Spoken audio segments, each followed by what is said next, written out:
Vou falar sobre vencer a intimidação.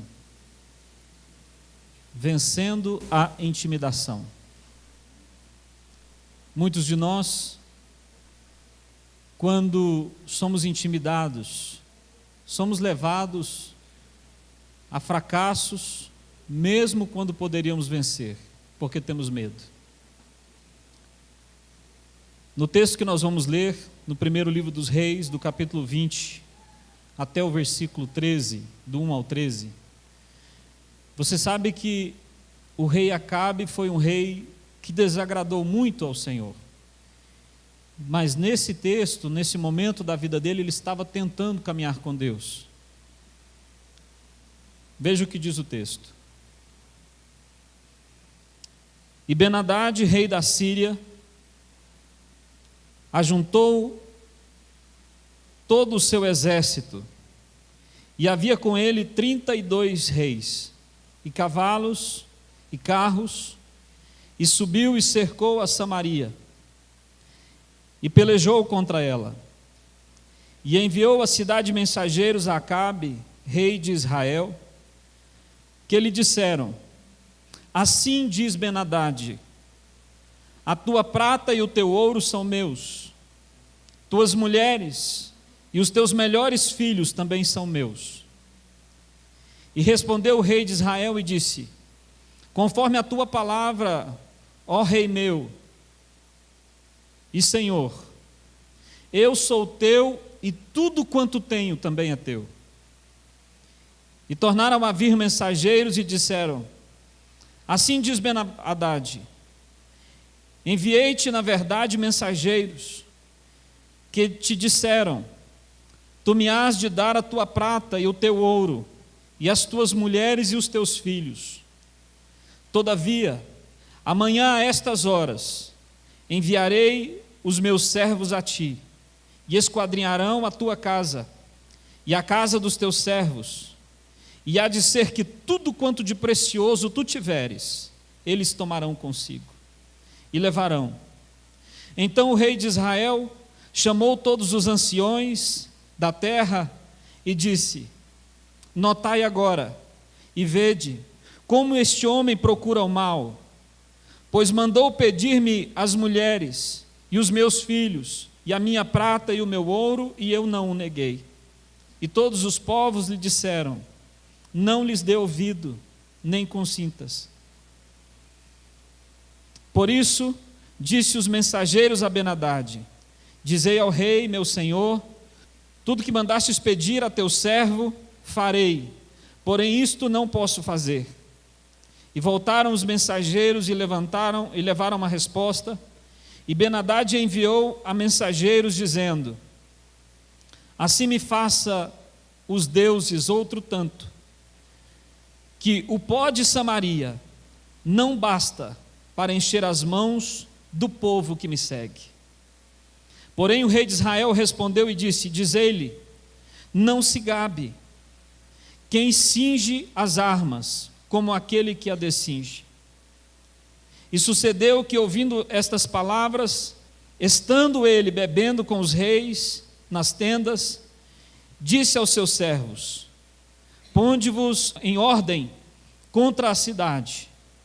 E eis que o profeta se chegou a Acabe, rei de Israel, e disse-lhe: assim te diz o Senhor,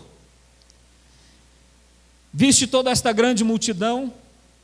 Eis que hoje eu te entregarei em suas mãos, para que você saiba que eu sou o Senhor. Amém. Meus irmãos, o nosso inimigo, ele tem uma arma considerada muito poderosa. Vocês sabem que a fé, ela pode mover montanhas. Se você acreditar que sim, ela pode mover montanhas. Se você acreditar que não, ela também pode mover montanhas. Toda vez que o inimigo trava uma batalha contra o povo de Deus, A primeira arma, a arma mais poderosa que ele usa, a arma mais eficiente que ele usa, é sempre a intimidação. Vocês sabem que no Oriente Médio existem muitos meios de você torturar uma pessoa. E um dos meios que se usam, que é mais eficiente, é fazendo com que a pessoa acredite que vai morrer.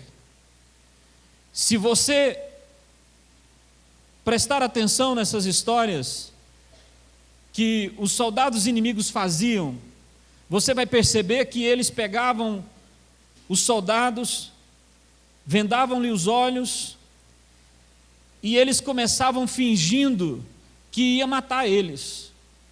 Diziam: olha, nós vamos cortar o seu pulso, nós vamos cortar o seu pescoço, e nós não vamos te matar, nós vamos permitir que você morra lentamente. Mas com os olhos vendados, eles pegavam o bisturi, ou pegavam uma faca, ou alguma coisa cortante, e passava no pulso deles, eles estando amarrados, e diziam: olha, nós já estamos cortando o seu pulso, mas a faca não corta, simplesmente arranha o pulso. E eles pegam água oxigenada e começa a pingar aonde se passou a faca, e o soldado começa a ter tanto medo, mas tanto medo de morrer, que muitos deles morrem de infarto, sem se cortar. Essa é uma das formas poderosas de intimidação. Vocês também são sabedores que muitas pessoas, quando recebem uma notícia de que, quando elas saem do médico e elas recebem um diagnóstico, e o médico diz: olha, você está com um problema sério de saúde. Por mais que o problema tivesse sido sério durante anos, mas a partir do momento que a pessoa recebe a notícia, alguns morrem poucos dias depois. Pessoas são capazes de manter uma enfermidade por muito tempo, até descobrir.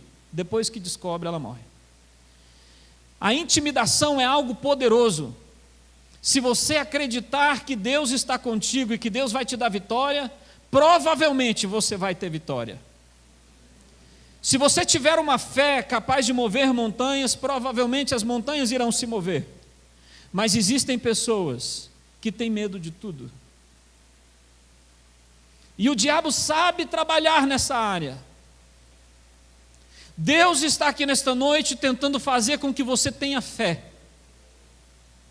Mas o inimigo, com certeza, já trabalhou durante dias em volta de você para tentar fazer com que você duvide nos projetos de Deus para a sua vida.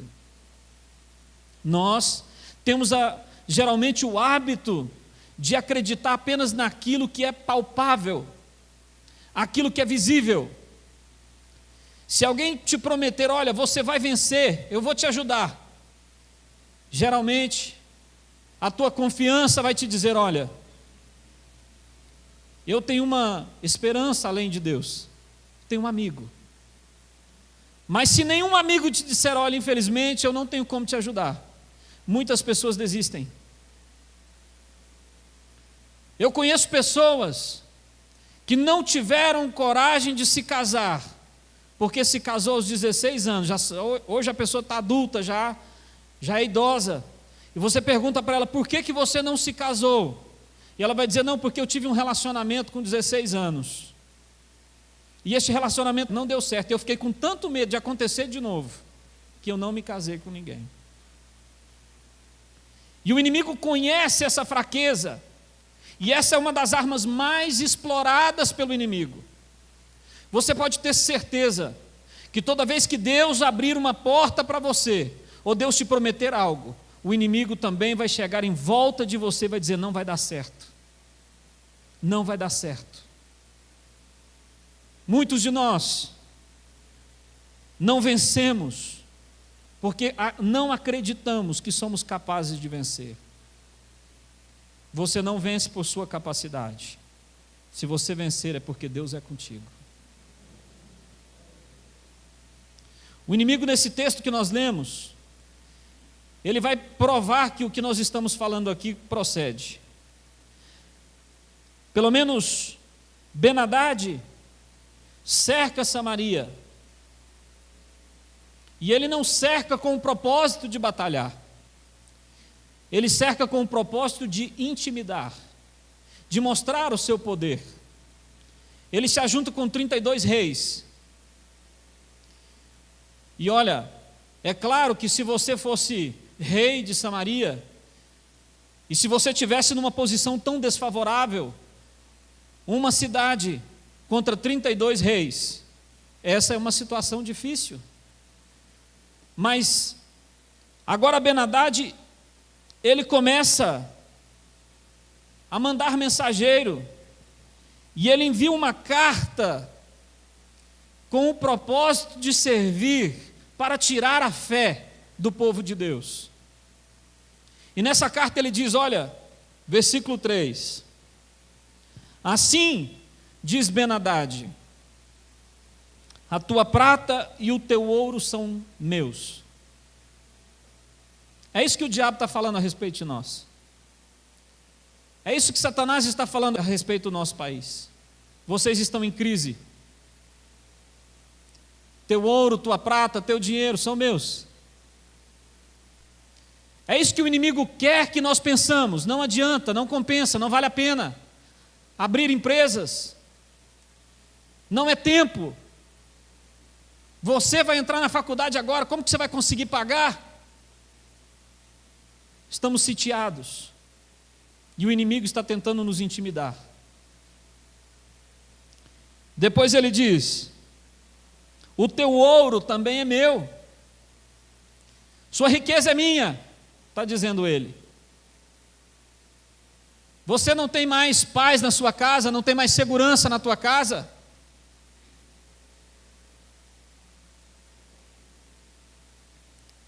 E aí o diabo também fala uma palavra, diz, as tuas mulheres também são minhas. Tuas mulheres também são minhas. E não apenas as tuas mulheres, os teus melhores filhos. Veja que aonde o diabo está tocando? Nas finanças, nos relacionamentos e na família. Diante de uma intimidação tão poderosa, diante de uma declaração tão poderosa, Acabe começa a perder a sua fé. E ele responde, cedendo ao que o inimigo estava falando ao seu respeito.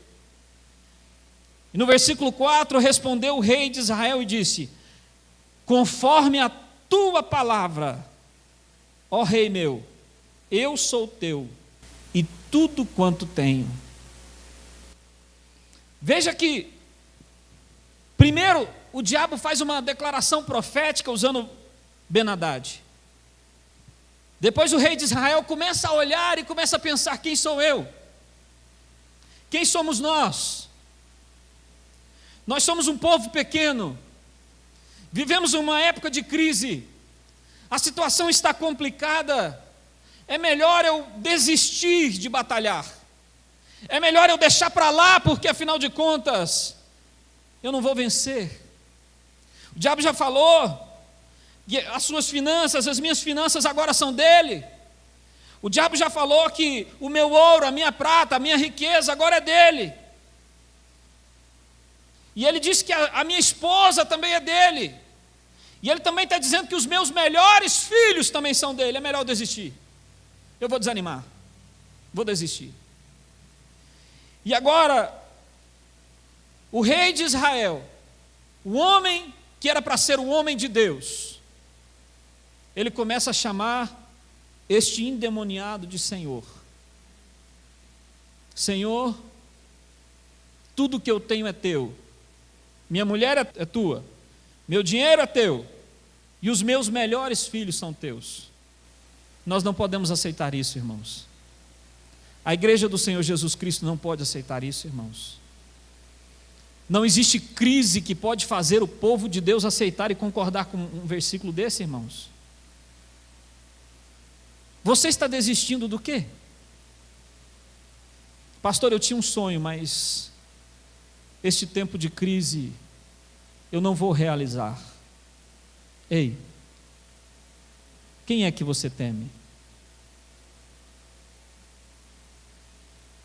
Intimidação. Contam-se que um jovem entra no consultório médico e ele tinha um nome muito parecido com o último paciente que saiu. E o paciente que saiu estava com um problema gravíssimo de coração. E ele não tinha nada no coração. Ele foi lá por outra razão. E o médico pega os exames e confunde os exames, porque o nome era o mesmo, o sobrenome era o mesmo, só mudava o nome da mãe. E o médico olha para ele e diz: olha, pelo que eu estou percebendo aqui, você tem um problema grave de coração. Se você não fizer um tratamento imediatamente, você irá morrer. E o médico não queria que ele desistisse do tratamento, começou acrescentando, dizendo: olha, suas veias do coração estão entupidas, o seu coração só funciona a metade, e da metade que funciona só um pouquinho, e a sua situação é feia, eu já estou encaminhando seus documentos para uma cirurgia imediata. E aquele jovem começa a ficar desesperado, dizendo: poxa vida, realmente eu não senti nada, mas agora que o senhor está falando, eu estou sentindo uma dor no peito. E quando ele sai do consultório, ele cai e morre. Teve um infarto. E aí de repente foram descobrir, o coração dele estava completamente saudável. E ele morreu acreditando que estava doente. Pessoas que têm esse tipo de espírito sondando sua casa, são pessoas que estão escravas, não do inimigo, mas escravas de si mesmas. Sabe, no livro de Jó capítulo 3, versículo 25, você vai descobrir algo interessante sobre Jó. Jó, em toda a Bíblia, todo o livro de Jó é elogiado. Todo lugar que vai falar de Jó é elogiado. Todo mundo vai dizer que ele era um homem abençoado, temente. Os elogios de Jó são inúmeros. Mas em Jó capítulo 3, versículo 25, talvez esteja nesse versículo a razão pela qual Jó passou por tudo que passou. Jó no capítulo 3, versículo 25, Jó vai dizer assim: tudo que eu temia me aconteceu, todo mal que eu tinha medo me sobreveio. Sabe o que é isso? Isso aqui é um homem abençoado, temente a Deus, próspero, de muitos filhos, crente, que o próprio Deus olha para Satanás e diz: Satanás, você está vendo meu servo? Olha que homem abençoado.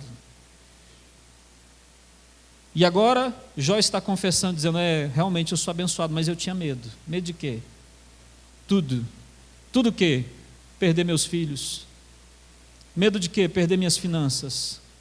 Medo de quê? Perder minhas fazendas. Medo de quê? Ficar doente. E o que aconteceu, Jó? Tudo o que eu tinha medo me aconteceu. Quando nós perdemos a fé, o inimigo vai lutar para tentar fazer você perder a fé. Ele já está fazendo isso. Pastor, sabe por que eu não me caso com o meu atual esposo? Porque eu tenho medo do meu casamento não dar certo. Vivo com essa pessoa já há 10 anos, 15 anos. Tenho medo de casar, não dar certo. Pastor, sabe por que eu não tenho filhos, pastor? Porque este mundo de hoje, criar filhos no mundo de hoje. Pastor, sabe por que eu não reabro a minha empresa, pastor? Porque nós estamos na crise. Você não viu nos noticiários, pastor? Não é tempo de investir. Olha o que Satanás está dizendo. Pare. Não vá em frente. Desista. Jogue a toalha. Creia que não. Todo mal que eu temia, isso me sobreveio, disse Jó.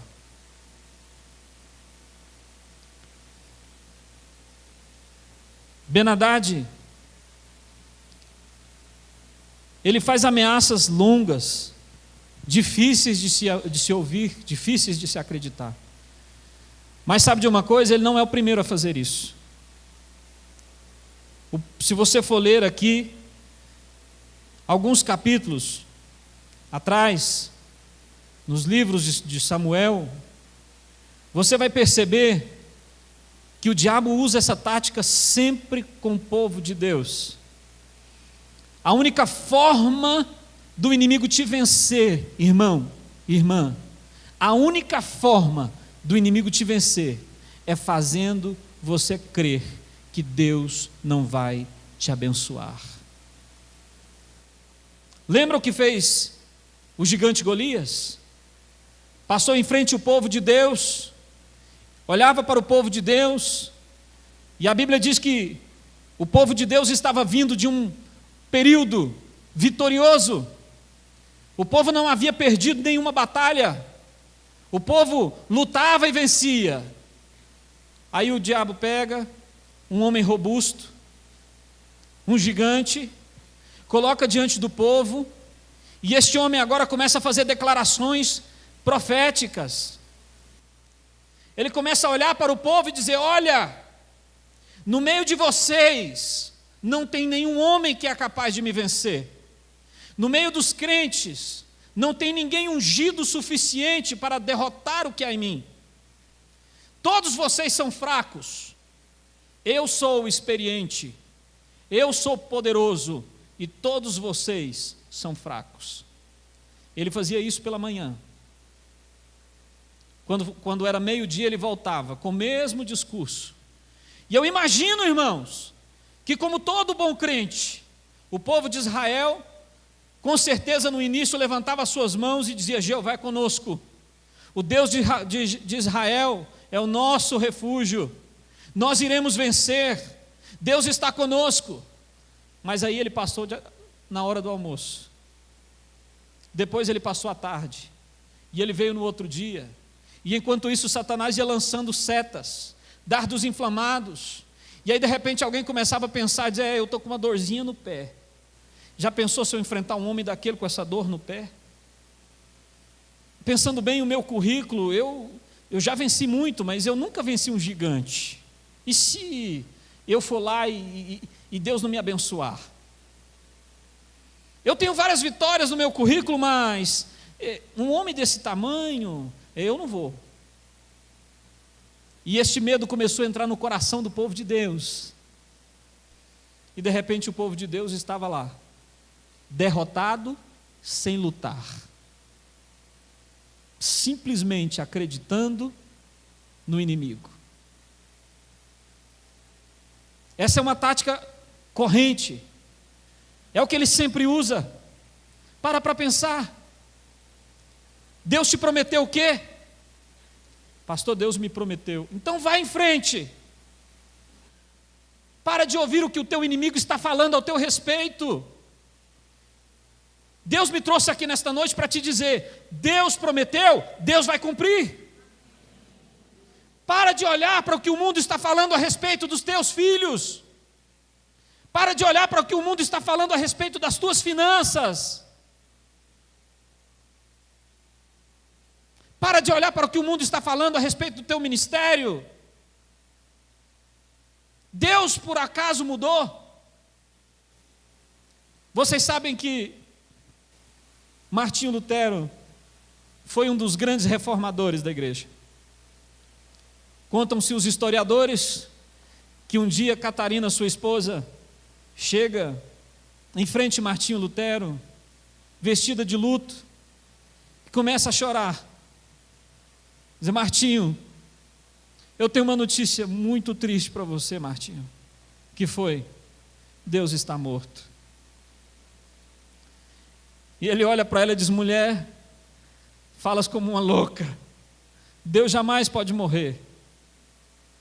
E ela olha para ele e diz: então, Martinho, se Deus não morre, por que você está com medo?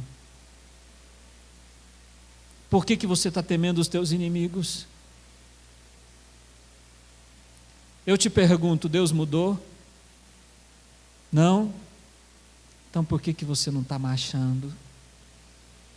Por que você parou de acreditar? Por que você parou de acreditar na restauração da sua família? Fala para mim. Jesus não é o mesmo? Ele não opera? Vai desistir do teu casamento? Pastor, e se você acreditar em Deus? E se você olhar para o teu protetor? Sabe qual foi o segredo da vitória de Jó? Jó olhou e disse: todo mal me sobreveio. Sua mulher olha para ele e diz: por que você não amaldiçoa esse Deus e morre de uma vez? Ele olha e diz: eu sei que o meu Redentor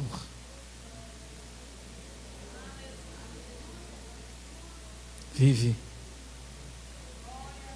Ele está vivo. Ele está vivo. Ele está vivo. O inimigo manda cartas. O diabo não vem de uma vez.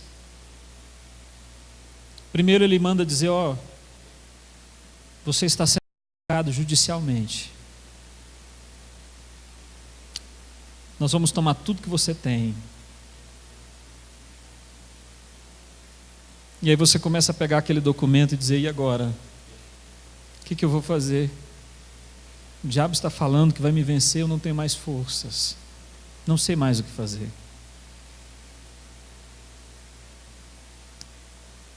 Alguém me contou uma história que essa semana, não sei quem foi que me contou, diz que uma mulher recebeu uma ligação da amante do marido. E ela diz assim: eu vou tomar teu marido. Vou tomar teu marido. E ela começou a dizer: não, eu vou.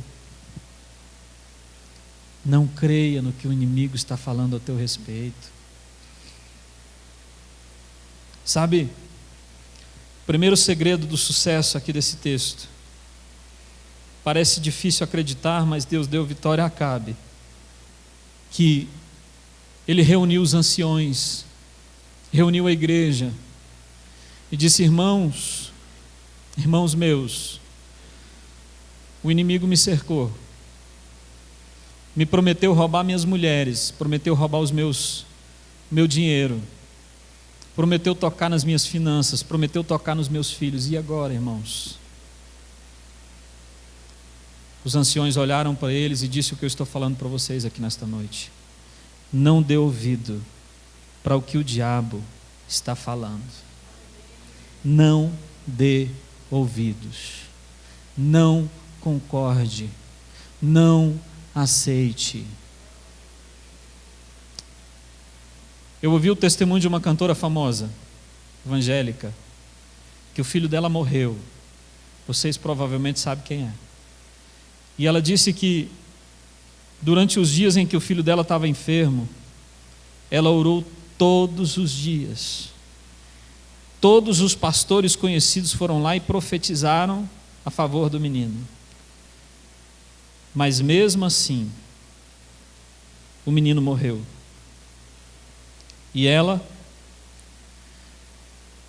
depois que o menino morreu, ela foi lá e orou pela ressurreição do menino. E perguntaram para ela: mas o menino não ressuscitou. As orações não funcionaram. E o diabo a visitou ela num dia à noite. Diz assim: agora eu quero ver você falar que Deus cura e ressuscita. Agora eu quero ver. E aí ela vai pregar. E ela disse assim: irmãos, eu estou aqui para falar que Deus cura e que Deus ressuscita.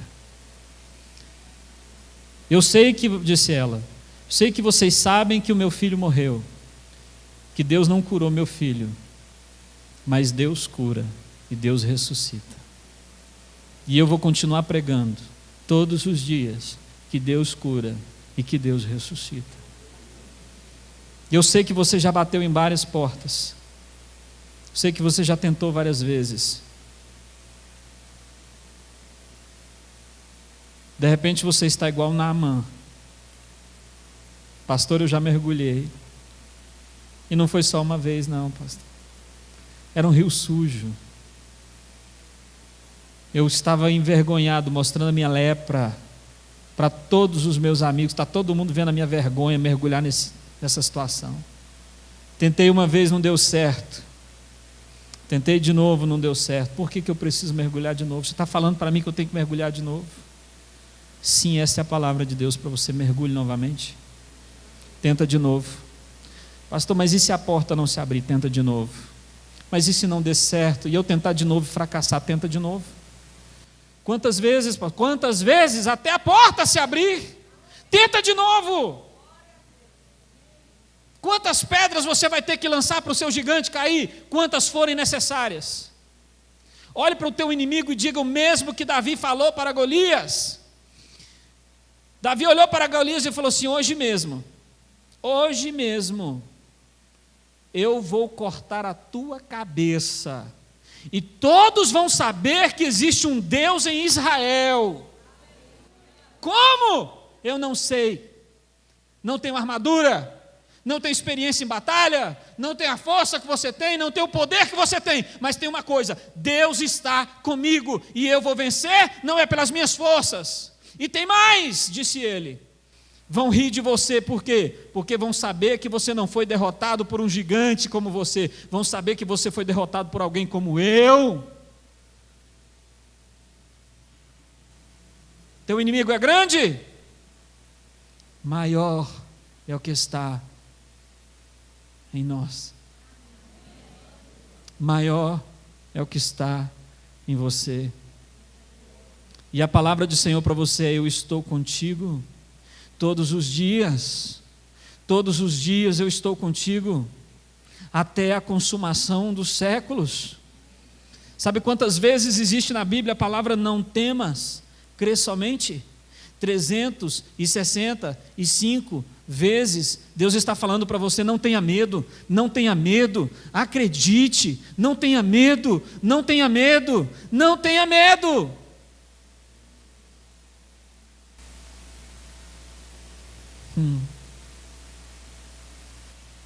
Qual é o seu inimigo?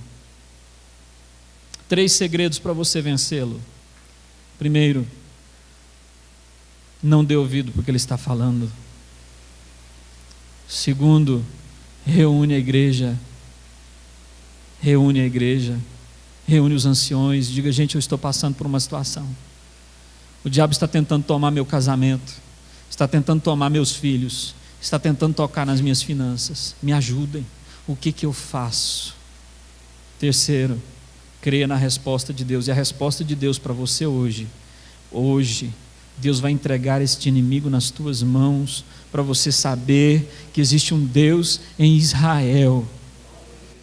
Deus ainda está no nosso meio, Deus ainda opera milagres, Deus ainda abre portas, Deus ainda cura, Deus ainda restaura, Deus ainda pode fazer brotar das rochas, Deus ainda pode fazer brotar água da rocha. Deus não mudou.